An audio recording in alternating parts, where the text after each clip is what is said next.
يا راغبا في كل علم نافع.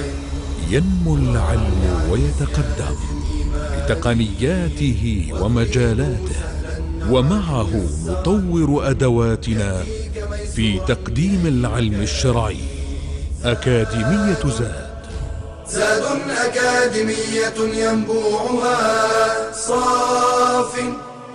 صاف ليروي غلة الظمآن.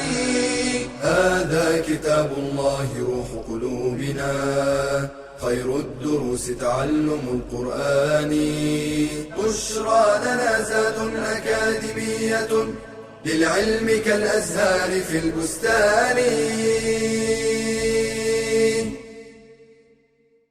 بسم الله الرحمن الرحيم. الحمد لله رب العالمين، صلوات الله وسلامه على سيد الأنبياء والمرسلين نبينا محمد وعلى آله وأصحابه والتابعين لهم بإحسان إلى يوم الدين.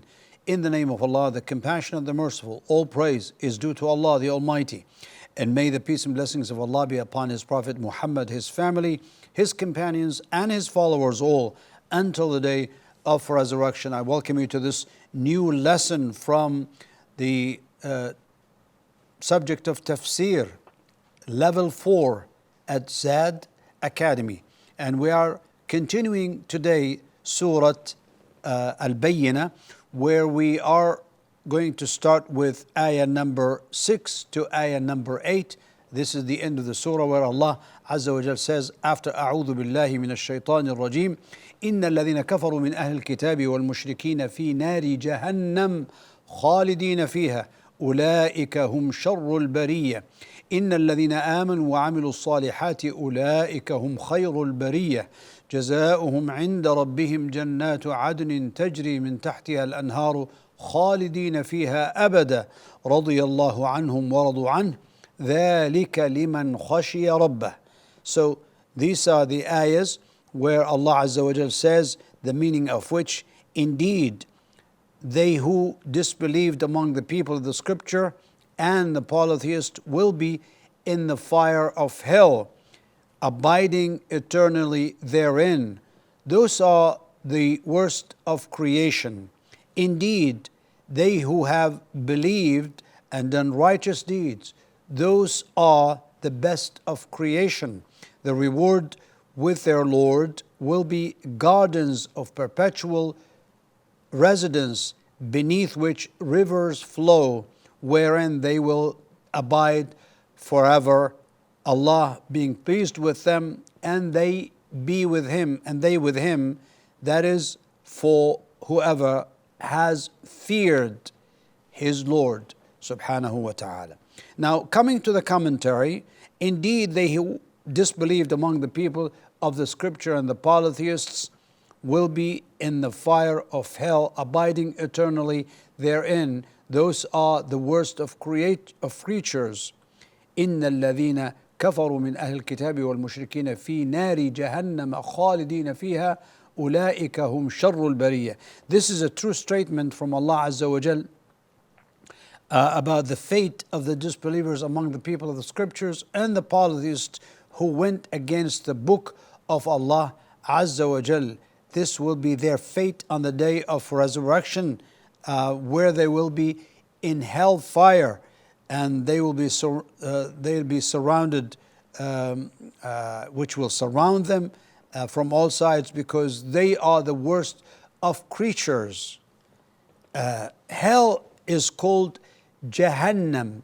إن الذين كفروا من الكتاب والمشركين في نار جهنم في نار جهنم.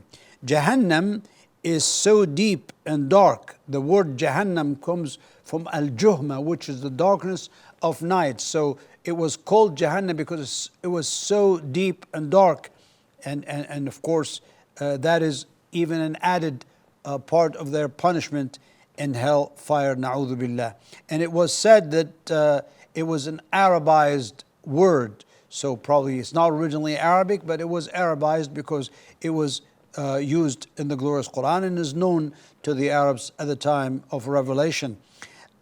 Indeed, they who have believed and done righteous deeds, those are the best of creatures. This is the opposite.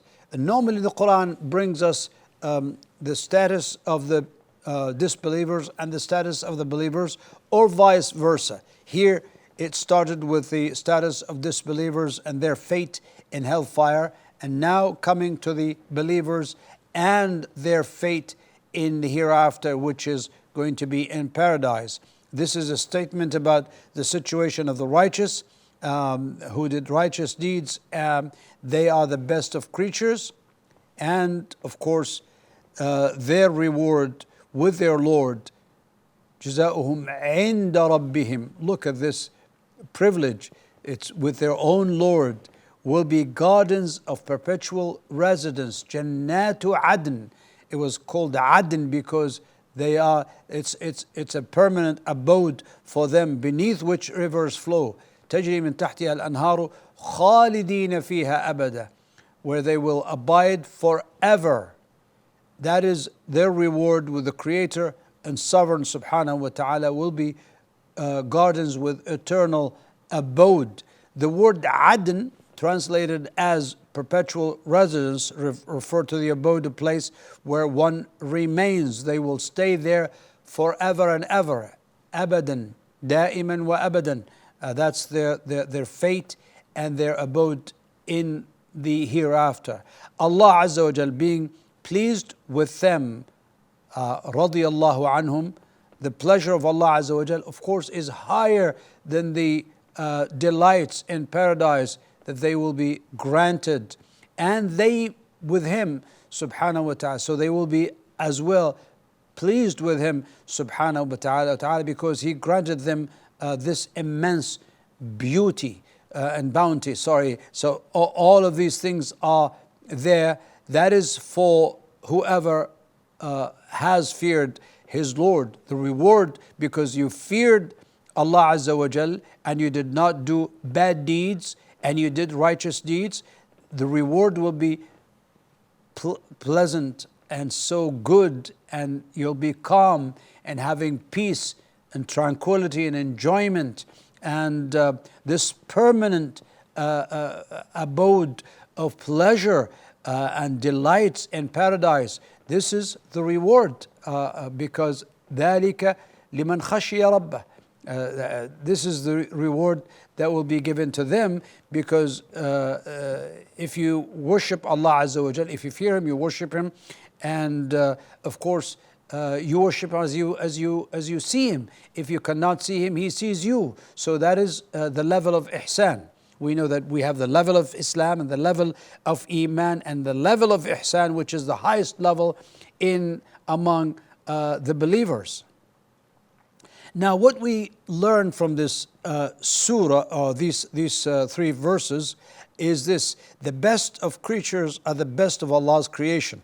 They are of four levels, and this is mentioned in Surah An-Nisa, where Allah Azza wa Jal, وَمَن يُطِعِ اللَّهَ وَالرَّسُولَ فَأُولَٰئِكَ مَعَ الَّذِينَ أَنْعَمَ اللَّهُ عَلَيْهِمْ مِنَ النَّبِيِّينَ وَالصِّدِّيقِينَ وَالشُّهَدَاءِ وَالصَّالِحِينَ وَحَسُنَ أُولَٰئِكَ رَفِيقًا.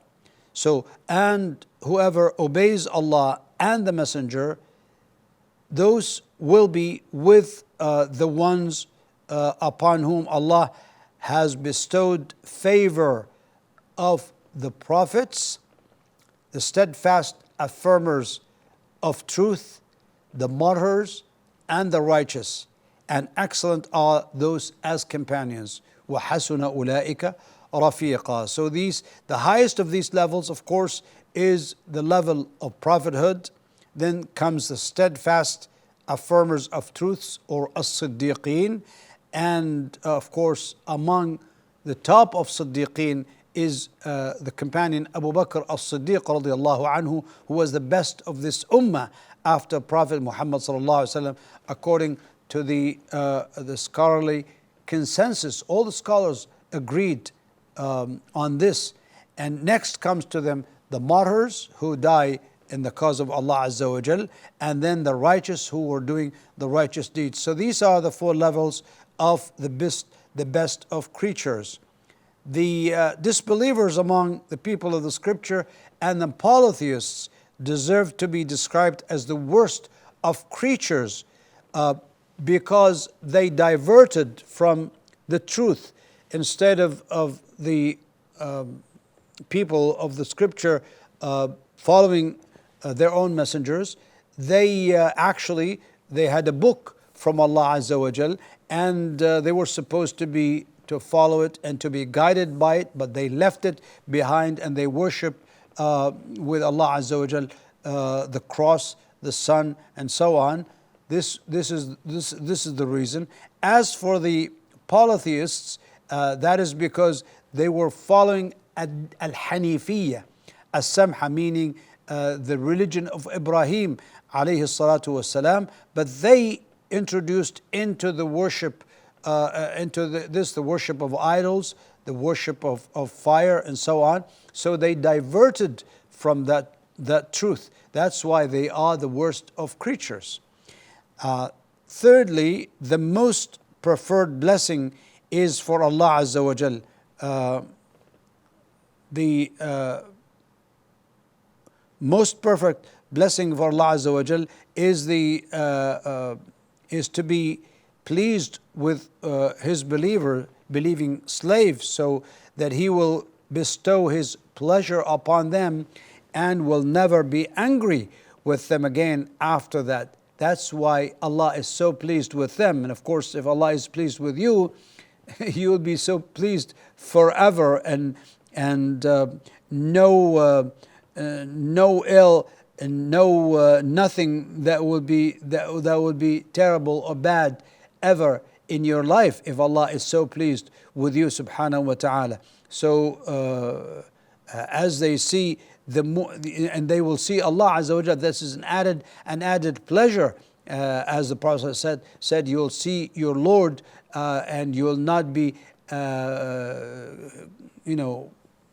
coming and be in crowd to see Him. لا تضامون في رؤيته. You don't have to get together and go against each other in order to look for Him. He's so clear and so bright, and you'll be able to see Him subhanahu wa ta'ala in the akhirah. That's an added blessing because Allah Azza wa Jal was so pleased with them. Now, coming to the distinction between ar-rida billah and ar-rida anillah Azza wa Jal, being pleased or content with Allah is divided into two categories: being content with Allah and being content with what Allah decrees. So ar-rida billah, content with Allah Azza wa Jal, meaning that you are content with Him as your Lord, controller, and bestower of blessings, subhanahu wa ta'ala. Being content with Allah's decrees, ar-rida anillah, means being content with what He wills and decrees. So you accept ar-rida bil qadr, ar-rida billah azza wa jal, ar-rida anillah. Ar-rida billah, you accepted Him. That's enough and sufficient for you. That's why there's a difference between this and that. Coming to the activities, which level is higher in paradise? The level of enjoying its bliss and pleasures, or the level of receiving the pleasure of Allah? Well, I think that's so clear. We know that the level of the pleasure of Allah subhanahu wa ta'ala is so high. It's better, because if Allah is pleased with you, everything will be a great thing for you. You'll have the bliss and the permanent pleasures ever in your life. So the pleasure of Allah is higher. What are the categories of being pleased and content with Allah? We just explained that. Ar-rida billah, ar-rida anillah, to be pleased with Allah's decrees, that is ar-rida anillah. To be pleased with Allah Azza wa Jal as Lord and controller and bestower of blessings, that is ar-rida anillahi, ar-rida anillahi azza wa jal, or rida. Nah, ar-rida billahi azza wa jal. Some media or shows go to extreme in praising the disbelievers and speaking about their advancement and development. What is your view concerning that? Is in light of the verse, in which Allah Azza wa Jalla says, these are the worst of creatures. Of course, the criterion here is not the material advancement in life.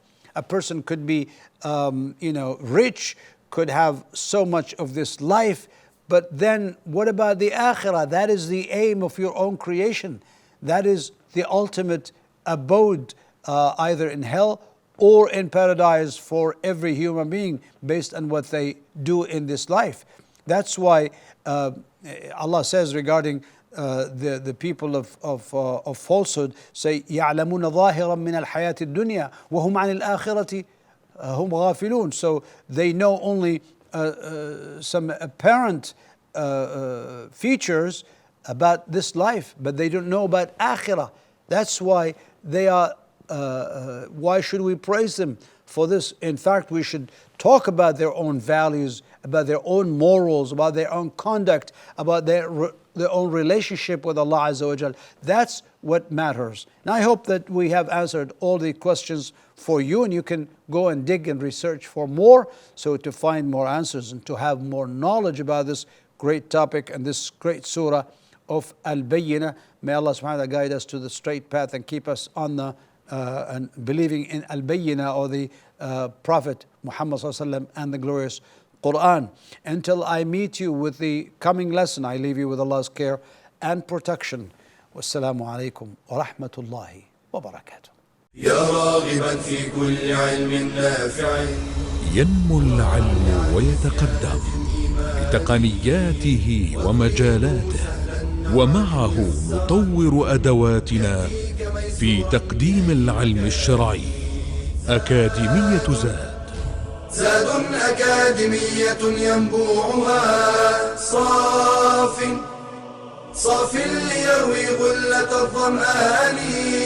هذا كتاب الله روح قلوبنا، خير الدروس تعلم القرآن. بشرى لنا زاد أكاديمية للعلم كالأزهار في البستان.